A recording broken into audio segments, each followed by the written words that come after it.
Di dalam Injil Yohanes pasal yang ke-8, ya tentuin tema kemerdekaan.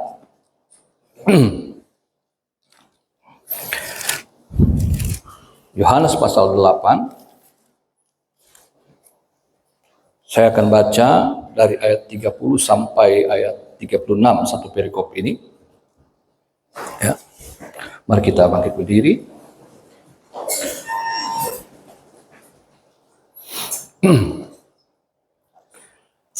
Yohanes pasal 8 ayat 30 sampai 36 begini firman Tuhan.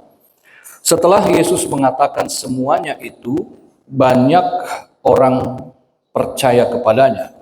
Maka katanya kepada orang-orang Yahudi yang percaya kepadanya, "Jikalau kamu tetap dalam firman-Ku, kamu benar-benar adalah murid-Ku. Dan kamu akan mengetahui kebenaran, dan kebenaran itu akan memerdekakan kamu." Jawab mereka, "Kami adalah keturunan Abraham dan tidak pernah menjadi hamba siapapun. Bagaimana engkau dapat berkata, kamu akan merdeka?" Kata Yesus kepada mereka, "Aku berkata kepadamu, sesungguhnya setiap orang yang berbuat dosa adalah hamba dosa. Dan hamba tidak tetap tinggal dalam rumah, tetapi anak tetap tinggal dalam rumah. Jadi apabila anak itu memerdekakan kamu, kamu pun benar-benar merdeka." Puji Tuhan, amin. Silakan dulu Bapak Ibu. Nah, ini latar belakangnya adalah Tuhan Yesus sedang berbincang dengan orang-orang Yahudi. Ada orang-orang Farisi juga tentu di situ. Dalam percakapan itu Tuhan Yesus menceritakan tentang dirinya, ya, tentang dirinya dalam relasi keilahiannya dengan Allah Bapa. Itu kalau kita baca khususnya dari ayat 12 sampai ayat 29 kita menemukan di sana. Ya. Bagaimana Yesus sedang berbicara dirinya bukan sekedar nabi, bukan sekedar guru, tapi dialah Mesias. Dialah yang membebaskan dosa manusia. Dialah yang nantinya akan ditinggikan. Jadi, apa yang menjadi tugas dari Tuhan Yesus selama di dunia ini akan berpuncak pada penyalibannya. Dia berbicara bahwa anak manusia akan ditinggikan. Itu maksudnya pada saat penyalibannya di Golgota. Dan pada saat dia sedang berbicara, maka ayat 30 mengatakan, "Percayalah mereka." Banyak yang percaya. Ya. Banyak yang percaya. Nah, di sini dikatakan setelah Yesus mengatakan, sebetulnya kurang pas karena dari teks aslinya itu dia sedang berbicara lalu orang percaya. Bukan setelah dia bicara. Sementara dia bicara, orang udah percaya. Ini keren. Nah, yang aneh kalau jemaat tiap minggu dengar firman, gak percaya-percaya juga, celaka. Ini masih bicara, sudah percaya. Ada yang sudah bicara berulang-ulang, gak percaya juga. Ya percaya sih Pak, tapi, nah itu dia. Nah, di sini Bapak Ibu perhatikan bahwa di ayat 31, ayat 32, Tuhan Yesus berbicara kepada orang Yahudi yang sudah percaya di ayat 30 tadi.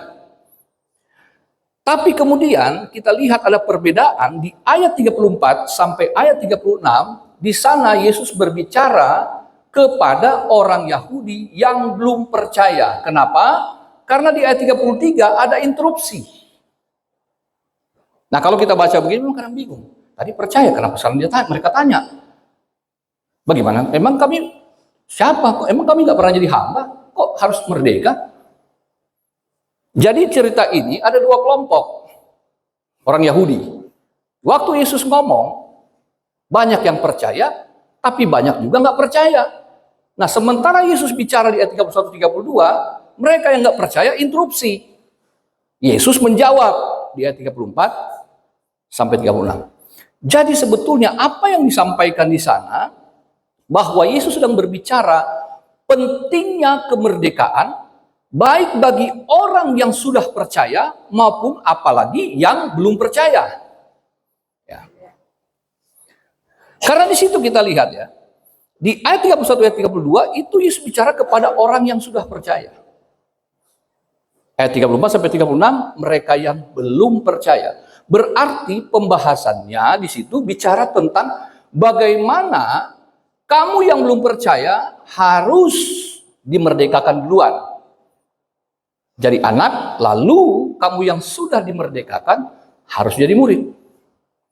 Nah, di sini berarti ada dua hal yang dibahas. Tapi karena ternyata Yesus bicara tentang kemerdekaan di ayat 34 sampai 36 itu yang mendahului dari ayat sebelumnya. Ya, sebetulnya Yesus sudah bicara sebetulnya, tapi mereka percaya dia harus ulang. Nah, sebab itulah saya ingin bicara tentang dua topik ini, tentang dua poin ini, bahwa orang yang merdeka, yang pertama adalah dia harus menjadi anak di dalam Kristus. Sebab itulah dikatakan tadi di ayat 34, kata Yesus kepada mereka, "Aku berkata kepadamu, sesungguhnya setiap orang yang berbuat dosa adalah hamba dosa." Setiap orang yang berbuat dosa adalah hamba dosa. Dan di ayat 36, hanya anak, huruf kapital berarti menunjuk hanya Yesus yang bisa memerdekakan hamba dosa itu. Dan dikatakan, ya, apabila anak itu memerdekakan kamu, kamu pun benar-benar merdeka. Jadi nggak ada mudah-mudahan merdeka atau merdeka pakai tapi. No. Setiap orang ketika berbuat dosa, maka penghukuman itu mutlak. Dosa menghasilkan maut, itu mutlak. Maka ketika Yesus berkata, ketika kamu dimerdekakan, maka keselamatan dari Yesus itu pun mutlak. Soekarno-Hatta memproklamirkan kemerdekaan Republik Indonesia tanggal 17 Agustus 1945. Tapi Belanda nggak mau ngaku. Dia tetap mencoba untuk merebut kembali Indonesia dengan agresi militer pertama tahun 1947 dan agresi militer kedua tahun 1948. Setelah ditekan dunia internasional, barulah tanggal 27 Desember 1949 Belanda mengakui kemerdekaan Indonesia. Artinya bahwa meskipun Indonesia sudah resmi memproklamirkan dirinya merdeka, tapi Belanda nggak mau ngakui. Demikian dengan kita. Meskipun kita sudah diproklamirkan merdeka dari dosa, pada saat kita bertobat dan menerima Tuhan Yesus sebagai juru selamat kita, bertobat dan dibaptis, tapi iblis nggak akan pernah membiarkan saudara dan saya. Dia akan coba agresi kembali supaya dia dapat merebut kembali hidup kita, dikembalikan dalam penjajahan dosa. Nah, itu sebabnya kita perlu paham ini, bahwa seorang yang telah dimerdekakan oleh Tuhan Yesus, ya, Alkitab berkata, Yohanes juga sendiri yang menulis di dalam Yohanes 1 ayat 12, setiap orang yang menerima Yesus, dia adalah anak-anak Allah. Jadi orang yang telah diselamatkan punya status yang jelas. Dia bukan hamba dosa. Karena Yesus bilang hamba dosa itu tidak ada dalam rumah sang Tuhan. Hanya anak yang diakui boleh tinggal dalam rumah. Jadi setiap orang yang telah dimerdekakan dari dosa, dia adalah anak. Dan dia punya hidup yang kekal. Hamba dosa berarti dia memiliki kematian yang kekal. Dimerdekakan oleh Yesus berarti direbut dari kematian untuk diberikan kehidupan yang kekal itu. Itu kredo kita dalam Yohanes 3 ayat 16. Nah, Bapak Ibu Saudara yang kasih dalam Tuhan, bahwa dikatakan kalau kamu sudah jadi anak Allah, maka kamu harus tetap tinggal dalam rumah. Nah, itu berarti Kita sebagai anak-anak Allah, rumah kita dalam kekekalan jelas rumah Bapa di sorga. Tapi rumah kita di bumi, itulah tempat kita bersekutu dengan Tuhan dan dengan sesama. Jadi aneh kalau ada orang Kristen, dia bilang sama saya nggak mau ke gereja, yang penting Tuhan tahu hati saya. Saya berdoa di rumah, saya nggak mau ke gereja. Saya nggak mau ada orang tahu siapa saya, orang utak-atik nanti keluarga saya. Takut seperti itu, sehingga nggak mau datang bersekutu. Padahal seorang anak harus berada di rumah bapaknya. Ketika Yesus sebagai manusia, dia selalu berkata, aku ada di rumah Bapakku. Wong Yesus itu dari sorga, tapi ketika dia jadi manusia di bumi, tempatnya, rumahnya adalah di mana ada umat Allah bersekutu. Jadi saya bilang ini, orang ini yang sering nelpon saya, sering curhat. Saya bilang, cari gereja supaya kamu punya gembala, supaya kamu digembalakan di situ. Setiap problematika kehidupanmu bisa dibantu oleh gembala. Saya nggak mau. Wah, susah juga nih, saya bilang, ini bukan anak nih. Anak harus tinggal. Bagaimana seorang Kristen tapi nggak mau digembalakan? Harusnya juga nih. Dia bilang. Itu sebabnya gembala, bapak gembala, itu adalah orang tua rohani. Makanya sebut bapak gembala. Ya kalau Katolik dibilang romo. Ya, ibu tadi trio yang keren tuh, kalah tuh kayaknya, Gloria Trio kalah tuh suara.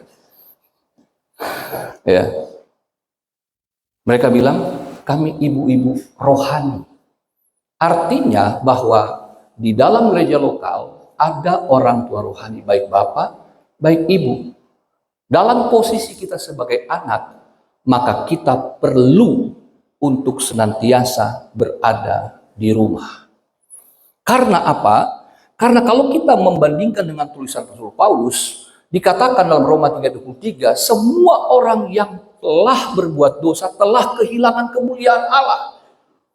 Tetapi ketika mereka dimerdekakan dari dosa, dalam Roma pasal 6 ayat 22-23, mereka memperoleh hidup yang kekal dan mereka dikatakan anak Allah. Hamba Allah. Di pasal 8 ayat 1 ayat 2, mereka yang telah dimerdekakan di dalam Kristus tidak ada lagi penghukuman. Dan di ayat 14 sampai 17, mereka semua adalah anak-anak Allah. Anak di sini bicara tentang status hak waris. Menjadi hamba Allah itu tidak cukup. Karena status hamba itu bukan hubungan yang permanen.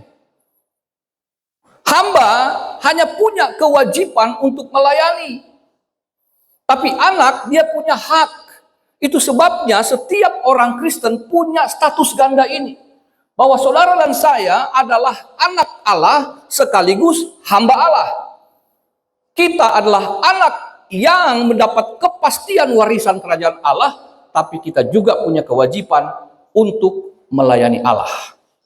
Kalau hanya hamba, berarti kita hanya akan seperti orang Yahudi, melayani, tapi tidak pernah tahu akan hak kerajaan Allah itu. Kalau Bapak Ibu ingat kisah anak yang hilang.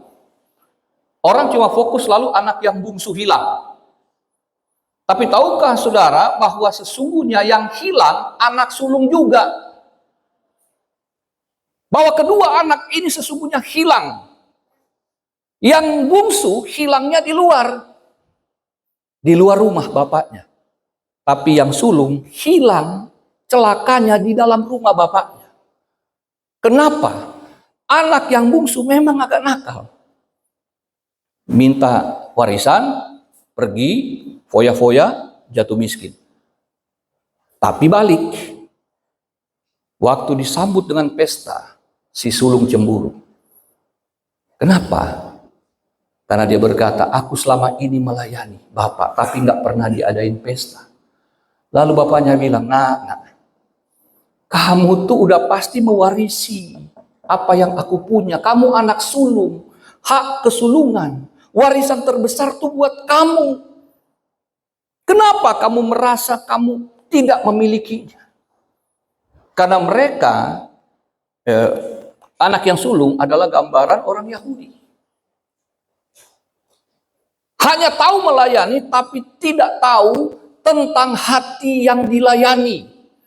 Dia tahu dia seorang anak, tapi dia tidak pernah kenal hati bapaknya. Dia tidak pernah mengenal kasih dari bapaknya. Ini orang Yahudi. Jadi kita, orang Kristen, harus paham betul bahwa kita di dalam Kristus adalah anak-anak yang dicintai sepenuh hati Bapa. Kadang-kadang kita suka berpikir, saya sudah melayani Tuhan. Saya sudah melayani ini itu, kenapa hidupku begini terus? Kenapa kok saya mengalami banyak tantangan? Kenapa masalah nggak habis-habis, silih berganti terus? Itu tanda kita seperti anak sulung yang tidak mengenal hati Bapa. Kita nggak tahu status kita sebagai anak. Kita cuma pikir kita sebagai pelayan. Anak yang sulung dikatakan dia biasa tinggal bersama para hamba. Mentalitasnya mentalitas hamba. Anak tapi mentalnya mental hamba. Tapi bagaimana kita umat perjanjian baru? Melayani, yes, harus. Tapi jangan lupa kita anak. Artinya apa? Bahwa ada kepastian dari Bapa untuk senantiasa memprioritaskan perhatiannya. Saya mengerti karena saya jadi seorang Bapa. Saya melayani, yes, saya berkorban, ya, bagi pelayanan pekerjaan Tuhan. Tapi porsi yang terbesar adalah untuk anak-anak saya. Waktu saya, perhatian saya, apalagi cinta saya. Lebih dong daripada jemaat. Karena ini anak. Anak rohani saya harus perhatikan. Saya harus kasihi. Tapi saya nggak boleh kehilangan momentum dengan anak-anak saya. Keuangan saya banyak dihabiskan untuk pelayanan. Tapi buat anak-anak saya nggak boleh kurang. Jangan sampai anak saya merasa saya bukan bapaknya. Papa terlalu sibuk di luar. Papa sayang jemaat, nggak sayang saya.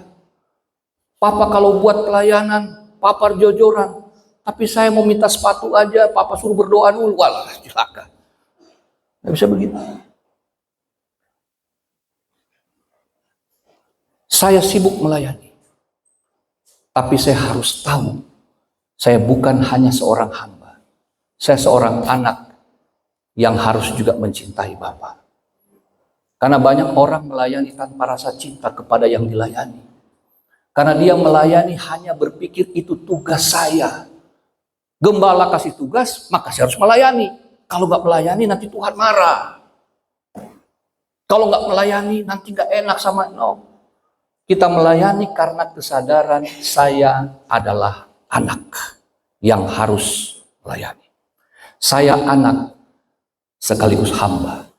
Tapi kalau hamba saja, pikiran hamba adalah bagaimana melayani untuk mendapat reward, untuk mendapat penghargaan, untuk mendapat perhatian dan pengakuan. Tapi kalau kita melayani dengan kesadaran seorang anak, menghamba sebagai anak, maka nggak ada kata baper dalam pelayanan. Tidak ada keinginan untuk apa yang saya lakukan harus ada baliknya. Makanya saya kurang setuju kata investasi dalam pelayanan. Kenapa? Karena itu mindset investor. Bapak dan Ibu, saya bukan investor. Kita anak yang melayani. Kalau investor berarti kan kita untung rugi. Nggak ada investor goblok yang akan taruh modal kalau dia tahu dia akan hancur. Enggak. Tapi seorang anak yang melayani adalah karena dia tahu Bapa yang telah lebih dulu mengasihi dia. Yesus adalah contohnya. Bagaimana dalam posisi anak dia selalu menunjukkan bagaimana dia melayani Bapa tanpa syarat. Di mana buktinya? Ya di Golgota itu. Di Golgota itulah dimerdekakannya kita semua. Itu puncak pelayanan Yesus. Orang yang disebut anak yang merdeka adalah dia yang sadar betul kapasitasnya di hadapan Allah. Aku anak, aku hamba, dan aku mau mengabdi dengan hati. Karena kadang-kadang kan kalau sudah melayani nggak diakui gitu ya, nggak dipuji gitu ya, kalau lupa dikasih penghargaan, dia bisa kecewa. Kok saya nggak dihargai, kok nggak diakui, kok nggak dapat apa-apa. Ada seorang pelayan Tuhan telepon saya mau berhenti pelayanan. Kenapa kamu? Soalnya ini susah terus, saya sudah berdoa, saya melayani. Anda tahu bagaimana saya kalau diundang sana sini, melayani sana sini. Tapi apa yang saya dapat sekarang? Saya susah, Tuhan nggak jawab doa saya. Lah, mental hamba. Karena kalau dia melayani sebagai seorang anak, mana ada anak itu khawatir, kecuali dia nggak percaya bapaknya. Kita di sini yang sudah jadi orang tua tahu betul. Bagaimana saya sebagai seorang tua, anak nggak ngomong, saya siapin. Anak saya mau masuk kuliah September, yang kecil, yang nomor 1, yang nomor 2 masuk SMP. Mereka cuma sekolah doang. Nah ini saya sudah masuk poin kedua, jadi murid. Ya, tadi jadi anak, saya jadi murid. Nah, anak saya cukup belajar. Saya tidak pernah tuntut, kamu harus juara 1 ya. Kalau nggak juara 1, papa nggak kasih makan. Enggak. Saya tidak perlu menuntut sesuatu dari anak saya untuk saya beri dia makan, minum, dan pakaian.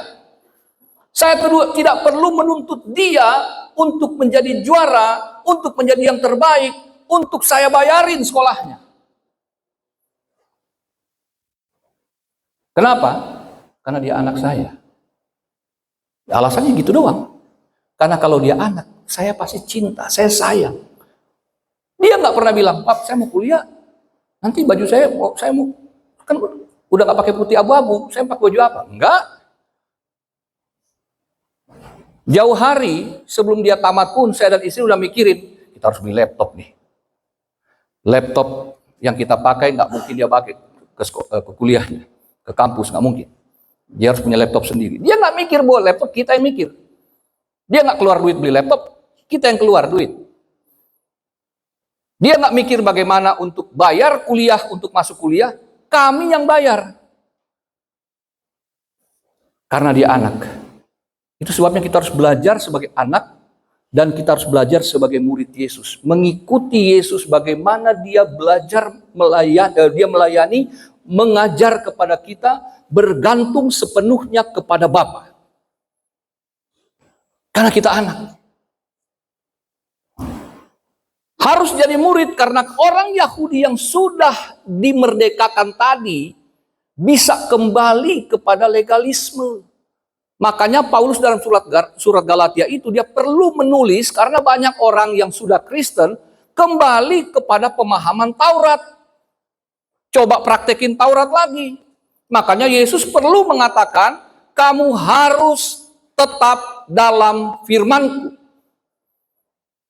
Supaya kamu jadi murid dan mengetahui kebenaran, supaya kebenaran itu yang memerdekakan kamu. Kemerdekaan yang pertama adalah merdeka dari penjajahan dosa, tapi nggak cukup sampai di situ. Iman yang mula-mula tidak boleh kita anggap selesai, karena itu harus progresif. Makanya harus jadi murid. Karena merdeka untuk hidup yang kekal selesai, Tapi dalam keseharian banyak orang yang sudah Kristen nggak merdeka-merdeka.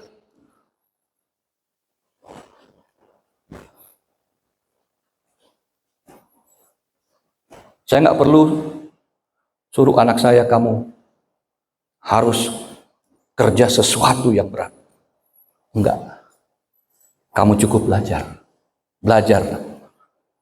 Kamu belajar sebaik-baiknya, semampumu, ya itulah yang terbaik dari. Artinya meskipun saya tidak menuntut dia harus juara, tapi dia harus diajar bertanggung jawab atas apa yang telah kami berikan kepadanya, supaya tidak disia-siakan.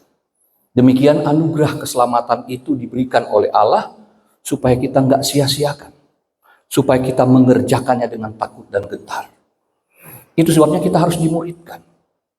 Karena banyak orang Kristen sudah selamat, tapi nggak mau dimuridkan. Seperti orang Yahudi yang tetap nyaman dengan legalisme, dengan hukum Taurat. Ya saya sudah Kristen dari kecil, Pak. Bahkan dari lahir, orang tua saya dari opung saya juga pendeta, Pak. Mama saya dulu, waktu belum bertobat, wah kan ngerokok. Mam, stop merokok, Mam.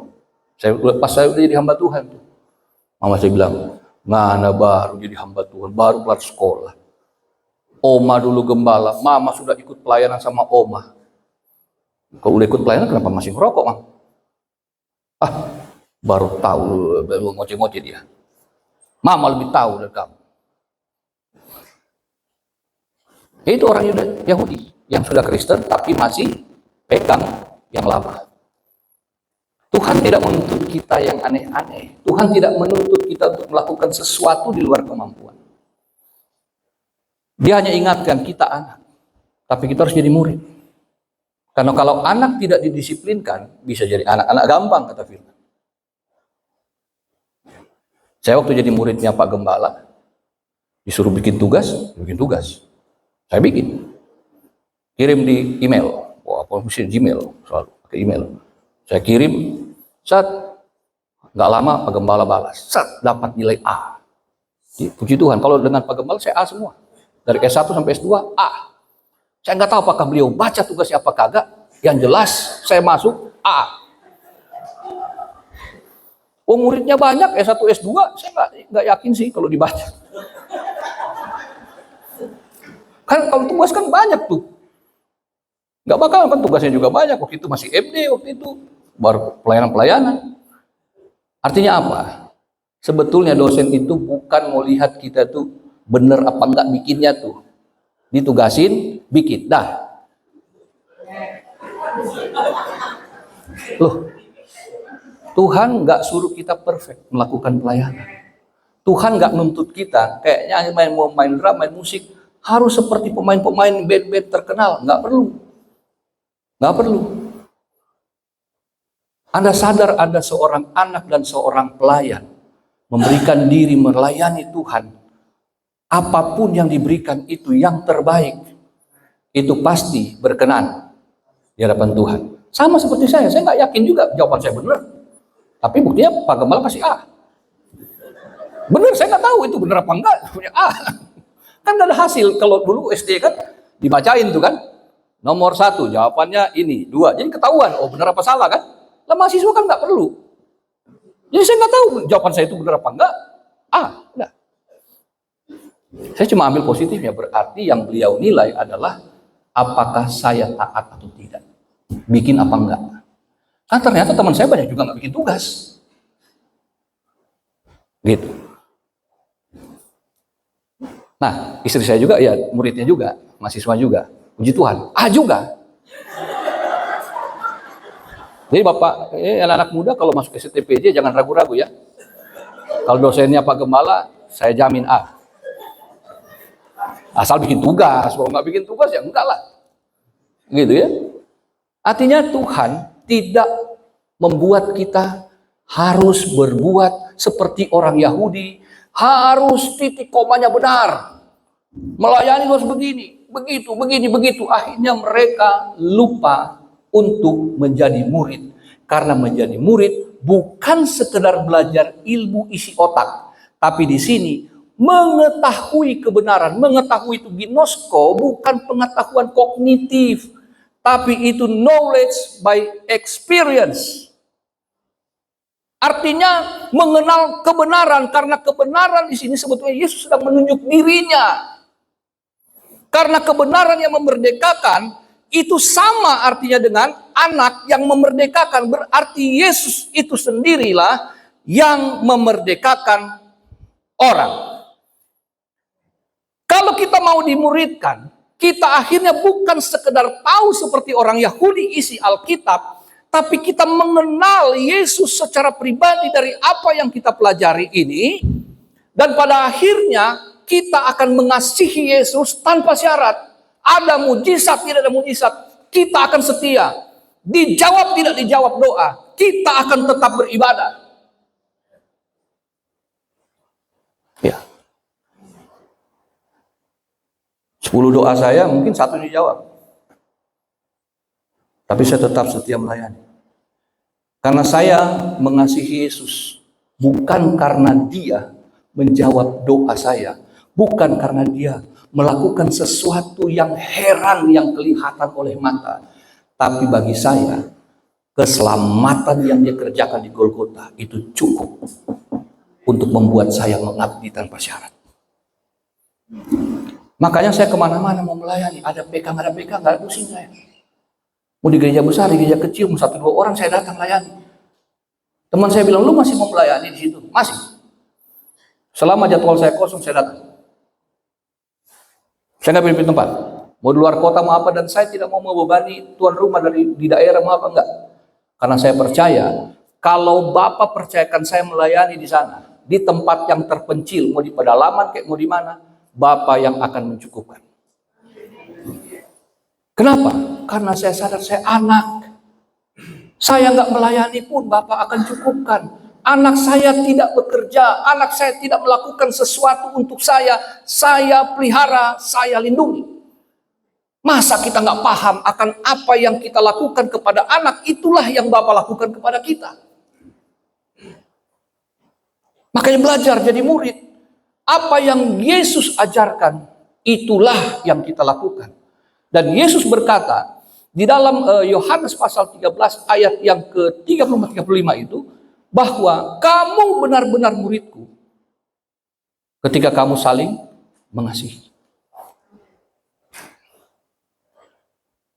Menjadi murid Yesus, melayani tanpa pamrih kepada Bapa di sorga, tapi juga berarti kita melayani tanpa pamrih, tanpa memandang muka, dengan kemurahan hati terhadap sesama.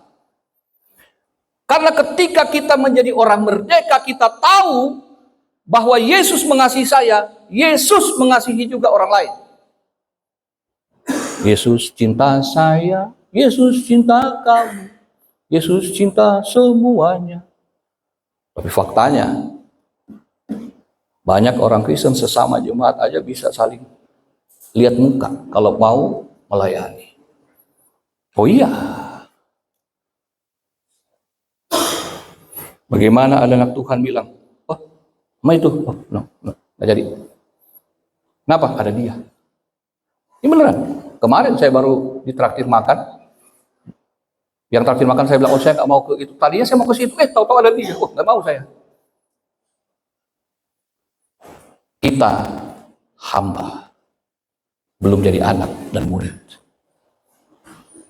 Orang yang telah dimerdekakan dari dosa, dia harus dimerdekakan juga dari pola pikir dan gaya hidup yang lama. Makanya Kristen itu progresif.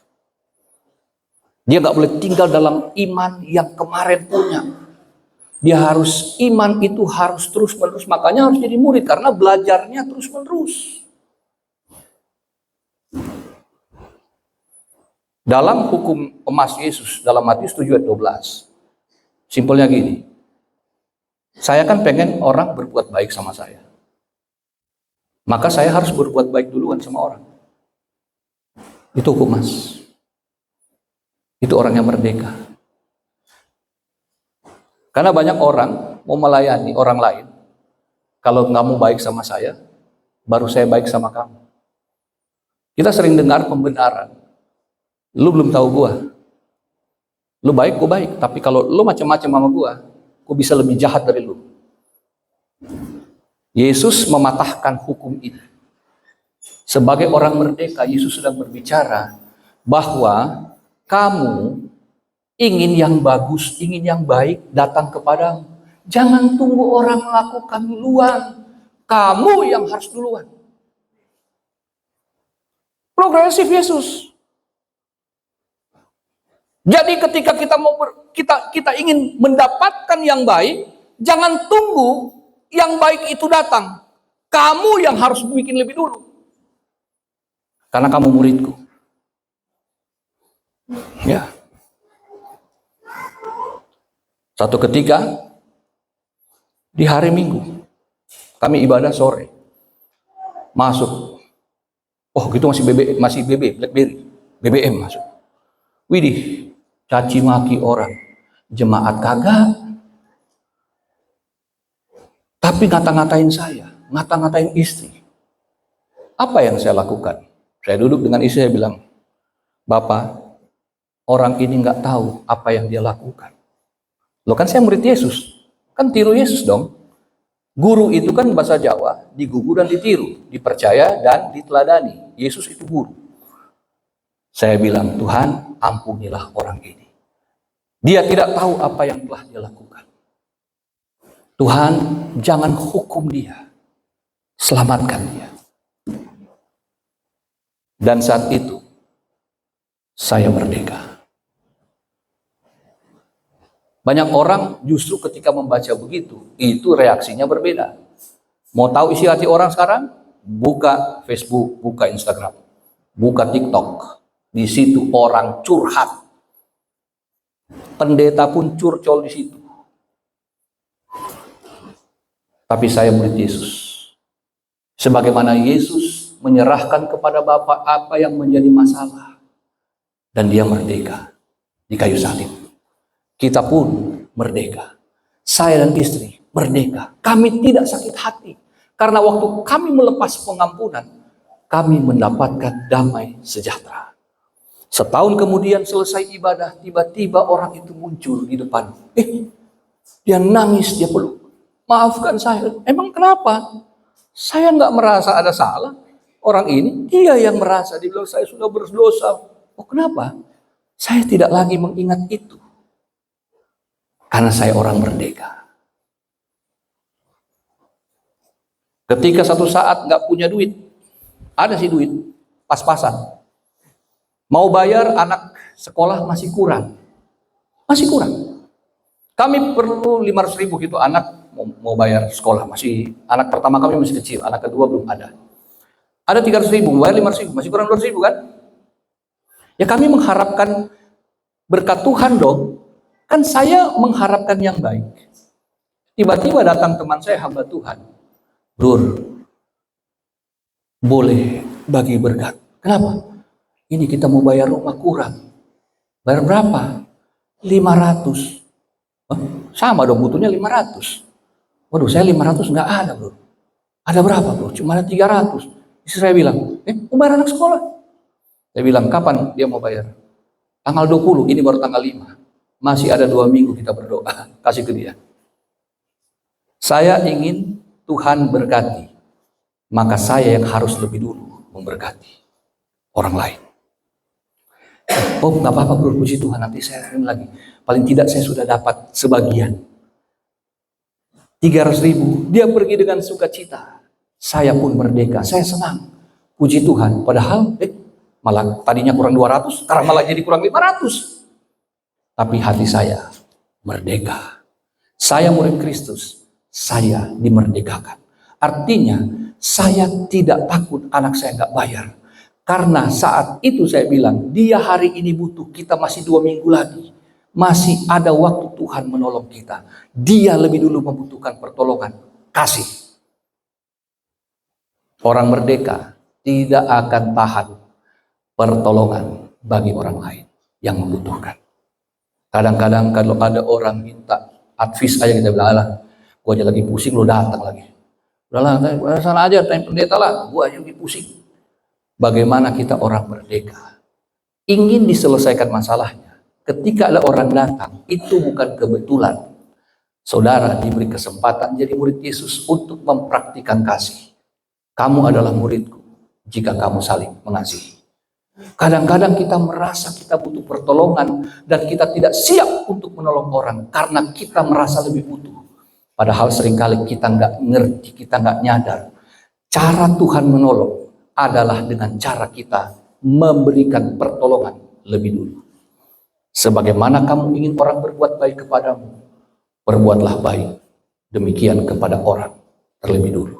Itu firman Yesus. Haleluya. Jadi orang merdeka, saudara.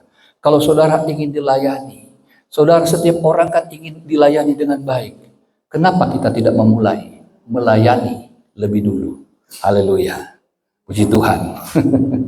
Ingin dihargai orang, mari kita menghargai orang lebih dulu. Sebagai orang merdeka, jangan tahan kebaikan.